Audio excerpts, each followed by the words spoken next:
What if I told you that your phone is not just distracting you? It is slowly destroying your discipline, your focus, and your future. And the scary part, you don't even feel it happening. Every scroll, every notification, every just 5 minutes. Today, I'm going to show you how to take your power back and why most people will never do it. This is iron discipline. What if I told you your phone is not just distracting you? It is quietly training you to be weak. Not physically weak, mentally weak. Every scroll, every notification, every just 5 minutes, like you think it's harmless, you think it's a break. But it's training. Training your attention to fragment. Training your mind to crave novelty. Training your willpower to surrender. And the most dangerous part, it feels normal. Before your feet touch the floor in the morning, you've already checked messages, emails, social media. Your brain is flooded with opinions, problems, entertainment, comparisons. So you didn't choose your thoughts. They were chosen for you. And that sets the tone. Instead of waking up with intention, you wake up in reaction mode. Instead of asking, what do I need to build today? You unconsciously ask, what's happening out there? This is how leadership over your own life slowly disappears. And here's the uncomfortable truth. It's not about the phone. It's about who you are becoming. Identity is built through repeated actions, not big moments, small ones, invisible ones. Every time you reach for your device without intention, you cast a vote for a reactive identity. You teach yourself, I respond, I consume, I wait to be stimulated. You stop leading your day and start reacting to it. And reaction is weakness. Strength is proactive. Strength decides. Strength creates. Now, ask yourself honestly, when was the last time you sat in silence without reaching for stimulation? When was the last time boredom didn't scare you? Because boredom used to be the birthplace of creativity. Now it's something we anesthetize immediately. Your attention is the most valuable asset you own. Billion-dollar companies compete for it. Algorithms are engineered to hijack it. Notifications are designed to interrupt you at the perfect psychological moment. So I'll ask you again, are you using your phone or is your attention being sold to the highest bidder? This isn't about demonizing technology. It's about awareness. You cannot defeat an enemy you don't see.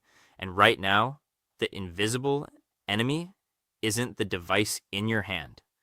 It's unconscious behavior. Stay with me. Because once you understand why discipline feels harder than ever before, you'll realize it's not a character flaw. It's conditioning. And conditioning can be reversed. Let's get something straight. Dopamine is not the enemy. Dopamine is power. It's the chemical of pursuit, of ambition, of hunger. It's what made humans build civilizations, cross oceans, invent, conquer, evolve. Without dopamine, you wouldn't train, you wouldn't build, you wouldn't chase anything meaningful. But here's the problem. Artificial spikes, short-form videos, endless feeds, instant novelty, one swipe, new stimulus, another swipe, new reward, another swipe, another hit. Your brain doesn't know the difference between earned progress and digital stimulation. It only knows reward received. And the brain adapts fast. This is where the hijack happens. When you constantly flood your system with easy dopamine, your baseline shifts. What used to feel exciting now feels average. What used to feel engaging now feels boring. So when it's time to read a book, your brain says, too slow. When it's time to train, too hard. When it's time for deep work, too uncomfortable. Not because you're weak, because your nervous system is calibrated for intensity without effort. And when your brain adapts to easy rewards, hard things feel unbearable. Reading feels boring. Training feels exhausting. Building a business feels overwhelming. You don't lack discipline, you're overstimulated. And here's the dangerous part. Overstimulation feels like laziness. So you label yourself, I'm lazy. I can't focus. I have no motivation. No. Your dopamine baseline is broken. When your brain is constantly fed effortless pleasure, effort starts to feel like pain. Think about that. Effort feels like pain. Of course you avoid it. Your system has been trained to expect reward without resistance. But here's the truth most people don't want to hear. If you don't reset your dopamine system, discipline will always feel like suffering. because you're swimming against your own neurochemistry. And this is why so many people start strong and quit fast. They try to force productivity while still feeding addiction. They try to build discipline while protecting their distractions. It doesn't work. You cannot heal the brain while constantly overstimulating it. But here's the good news. You can reverse it. The brain recalibrates. The baseline resets. Focus comes back. Drive comes back. Hunger returns. But the reset requires discomfort, boredom, silence, reduced stimulation, no constant hits, and this is the exact moment most people quit. Because when the noise disappears, you feel the withdrawal, and discipline begins where comfort ends. Stay with me. In the next section, I'll show you how to take control back. Strategically, not emotionally. Now we build. Because awareness without action is useless. A discipline in the dopamine era isn't about willpower. If you rely on willpower, you will lose every time. Why? Because you're fighting billion-dollar algorithms with mood and motivation. That's not strategy. This is about environment design and identity. You don't need to be stronger. You need to be smarter. Step 1, remove, don't resist. Stop trying to use social media less. Delete the apps that waste your time. Or at minimum, log out after every use. Turn off non-essential notifications. Keep your phone out of your bedroom. Add friction, because friction kills impulse.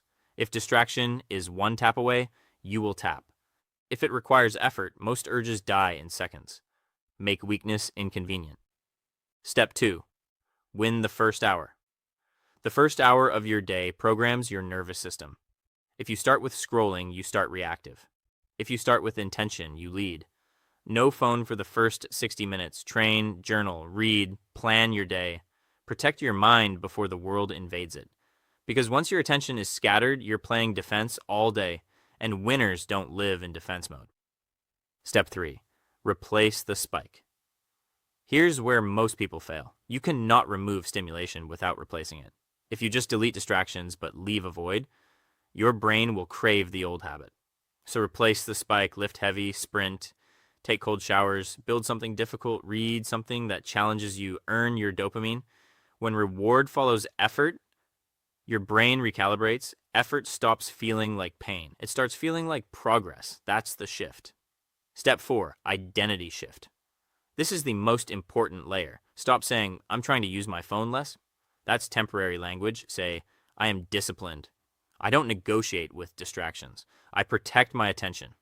Standards eliminate negotiations. If your rule is clear, there is no internal debate. And here's what nobody wants to admit. Distraction is comfortable. It numbs pressure. It delays responsibility. It protects you from facing your potential. Because if you remove distraction, you're left alone with your goals, your weaknesses, your unfinished work. And that's terrifying. But that's where growth lives. On the other side of comfort, in a world addicted to stimulation, focus is rare, and rare is powerful. The ability to sit down and work without reaching for your phone is no longer normal. It's elite. The ability to control your attention is a competitive advantage. While others are scattered, you can be sharp. While others react, you can build. Remember this, the phone is not your enemy. Your lack of boundaries was, and now you're aware. Discipline is not restriction, it's freedom. Freedom to think clearly, freedom to act intentionally, freedom to become dangerous in a distracted world. This is iron discipline. Stay sharp. If you made it to the end, it means you take your growth seriously, and you have my respect for that. Remember, knowledge without action means nothing. Do one thing today that moves you toward a stronger version of yourself. If this video brought you value, leave a like and subscribe to Iron Discipline. We don't build motivation here, we build character. I'll see you in the next video.